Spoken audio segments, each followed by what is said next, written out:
Chers élèves de seconde, on poursuit le cours sur la démographie française avec un grand 1, une croissance démographique à plusieurs vitesses. Premièrement, une croissance démographique ralentie. On voit tout de suite la signification de mon titre avec le graphique que vous avez dans votre manuel, page 152, qui montre que, à peu près les 6 dernières années, on a une baisse des naissances, du nombre de naissances, et en parallèle, on a une augmentation du nombre de décès, ce qui explique bien qu'entre les deux courbes, là où vous avez l'accroissement naturel, on a un accroissement naturel qui se maintient positif, mais qui est en train de ralentir. On le voit par exemple par rapport à l'année 2006, où il était beaucoup plus important. Donc, aujourd'hui, la France compte 67,4 millions d'habitants, donc une augmentation de 0,3% par rapport à l'année dernière, une augmentation qui s'explique par un solde naturel qui demeure positif. Il demeure positif, mais regardez, on note bien la différence entre l'année dernière et l'année précédente, puisqu'en 2019, on avait un solde naturel positif à 141 000 personnes supplémentaires. Je vous rappelle la différence entre les naissances et les décès. On n'est plus qu'à 82 000 pour l'année dernière. Ceci s'explique par le fait, d'une part, qu'il y a eu moins de naissances et d'autre part, parce qu'il y a eu plus de décès. Moins de naissances en 2020, moins 13 000 naissances par rapport à 2019, donc une baisse vraiment importante du nombre de naissances. Malgré tout, l'indice de fécondité, c'est-à-dire le nombre moyen d'enfants par femme, reste à 1,84, ce qui est relativement élevé à l'échelle de l'Europe. La France fait partie des pays où la fécondité est la plus élevée en Europe. C'est dans les départements et régions d'outre-mer, c'est à Mayotte, en Guyane, à La Réunion qu'on enregistre les taux de natalité les plus élevés. Parallèlement, et c'est ce qui explique la réduction de ce solde naturel, vous avez aussi eu une augmentation du nombre de décès notable en 2020, plus 7,3% de décès en 2020 par rapport à 2019. On a enregistré l'année dernière 658 000 décès, c'est un record. On a évidemment plusieurs éléments combinés. Vous avez des éléments traditionnels qu'on connaissait avant l'épidémie du Covid, c'était le fait que les générations du baby-boom, c'est-à-dire les générations, les classes nombreuses de l'après-guerre, de l'immédiate après-guerre, sont maintenant arrivées à un âge où les décès sont plus fréquents, elles sont âgées, elles ont entre 70 et 80 ans, et donc les décès ils sont plus fréquents. Vous avez bien sûr l'épidémie de Covid. En fait, chaque fois que vous avez un épisode extraordinaire comme celui-ci, vous avez une surmortalité. La surmortalité, elle a été très nette lors du premier pic du printemps de 2020 et également en fin d'année, en novembre 2020, vous avez eu 2 pics de décès à ce moment-là. Les autres années, vous avez également, qui peuvent influencer cette courbe des décès, les épidémies de grippe ou les canicules estivales qui peuvent faire augmenter ce nombre de décès. Du coup, cette année, par rapport à l'année dernière, on a eu une espérance de vie à la naissance qui est en recul, on a perdu à peu près 0,4 années pour les femmes, 0,5 années pour les hommes. L'espérance de vie, elle s'élève pour une petite fille qui naîtrait aujourd'hui à 85,2 ans pour donc les femmes et 79,2 ans pour les hommes. Alors, si on veut vraiment savoir pourquoi et comment la population en France augmente, il faut évidemment s'intéresser au solde naturel, on a vu qu'il est positif, mais également au solde migratoire, c'est-à-dire la différence entre les personnes qui arrivent sur le territoire et les personnes qui le quittent. Le solde migratoire, il évolue très peu en France, il est autour de 50-60 000 personnes par an, c'est-à-dire qu'on a un gain de 60 000 personnes du fait des migrations, des étrangers qui viennent s'installer en France Ça peut être des retraités britanniques qui viennent acheter une maison dans le Beaujolais et s'y installer, ou dans le Sud-Ouest. Ça peut être également des personnes qui viennent au titre du regroupement familial, c'est-à-dire qu'il y a un membre de leur famille proche qui travaille en France et ils viennent tout simplement reconstituer la famille en France en rejoignant cette personne qui travaille en France. Donc, on a, petit 2, un vieillissement de la population, un vieillissement qui est assez rapide, mais qui ne concerne pas tous les espaces de la même manière. Vous avez ici des documents que vous connaissez, que vous avez dans votre manuel, page 153, numéro 1, deux pyramides des âges. Une pyramide des âges qui présente la population de la France métropolitaine en 2019, à gauche, et une pyramide des âges qui présente celle des territoires ultramarins à droite. Et on voit immédiatement qu'on n'a pas la même forme de pyramide.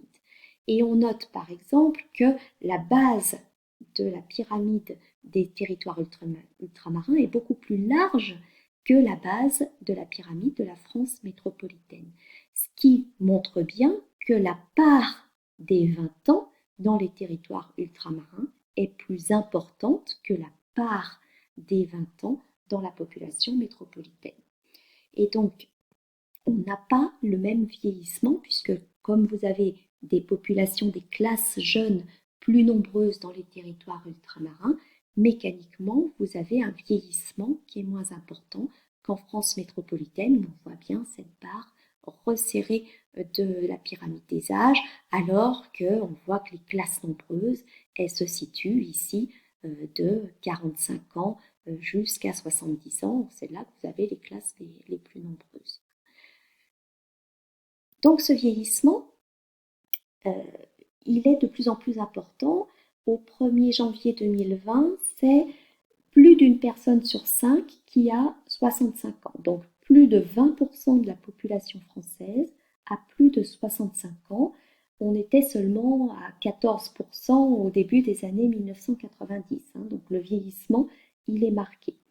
Il y a toujours deux composantes à ce vieillissement.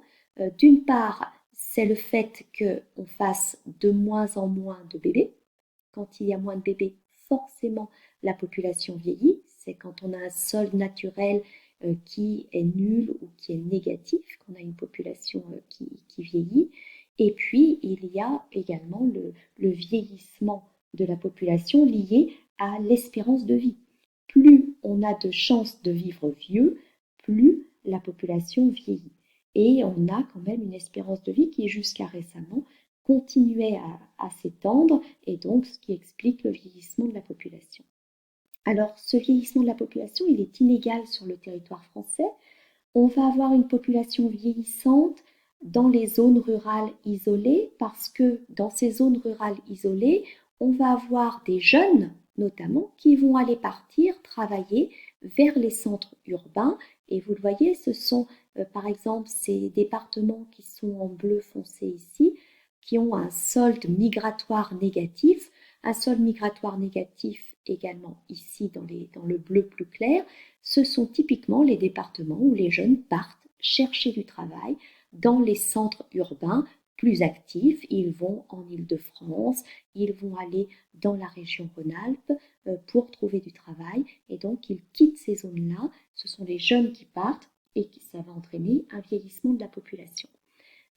Vous avez également un vieillissement de la population là où vous avez un solde migratoire positif, mais parce que ce sont cette fois des personnes âgées qui quittent des départements moins privilégiés pour aller passer une retraite plus heureuse, plus au bord de la mer. Donc on a tout le littoral atlantique qui en profite. Vous les voyez ici, c'est les départements en jaune avec un solde migratoire positif.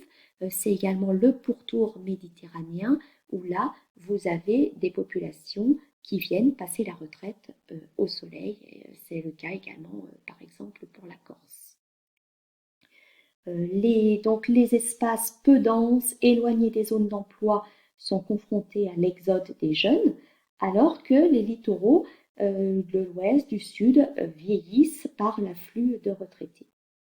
Les apports migratoires extérieurs concernent surtout les centres urbains, les zones frontalières, le pourtour méditerranéen.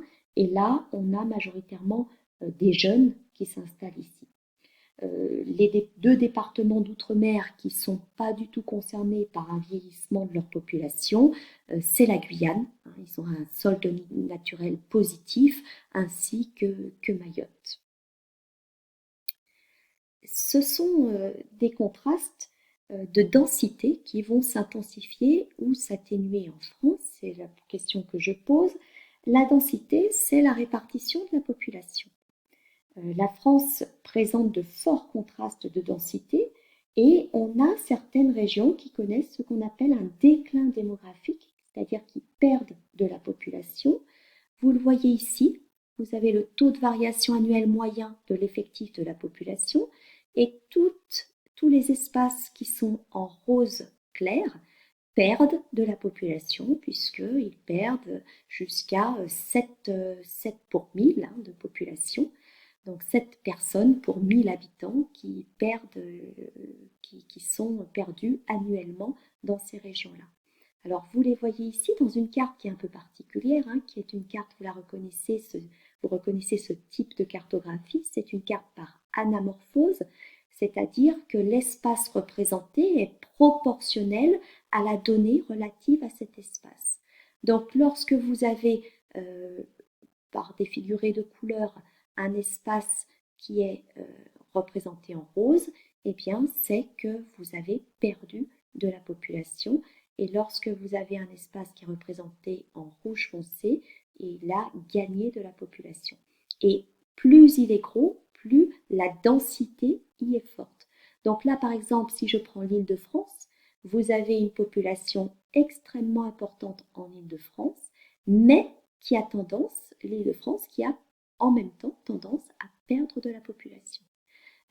Vous avez cette hypertrophie de l'espace qui est autour de l'Île-de-France, une hypertrophie également dans la région Auvergne-Rhône-Alpes du Rhône. Regardez ici le Rhône, on voit bien que la population du Rhône est très importante et en plus, elle gagne toujours plus de population.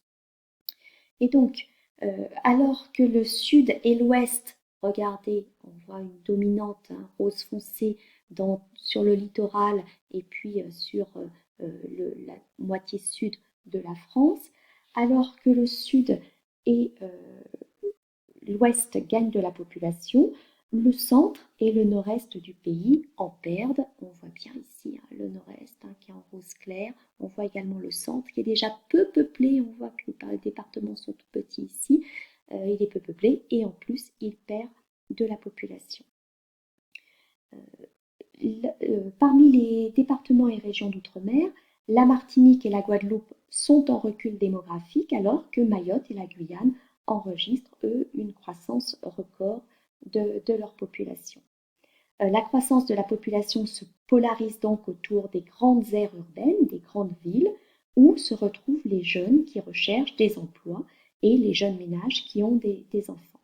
Vous avez de plus en plus aussi une extension de ce qu'on appelle les couronnes périurbaines, c'est-à-dire que l'habitat a tendance à gagner les zones qui sont à proximité de l'espace rural, et ça permet de donner un coup de pouce, de revitaliser les territoires ruraux qui étaient jusqu'alors délaissés.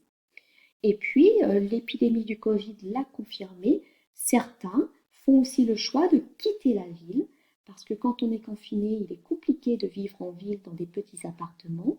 Donc ils quittent la ville pour s'installer à la campagne, pour une meilleure qualité de vie. Et lorsque leur travail leur permet d'être en télétravail, finalement, ce n'est pas handicapant de vivre dans un espace rural dès lors que vous avez une bonne connexion. Je vous rejoins bientôt pour le cours suivant, en présentiel j'espère.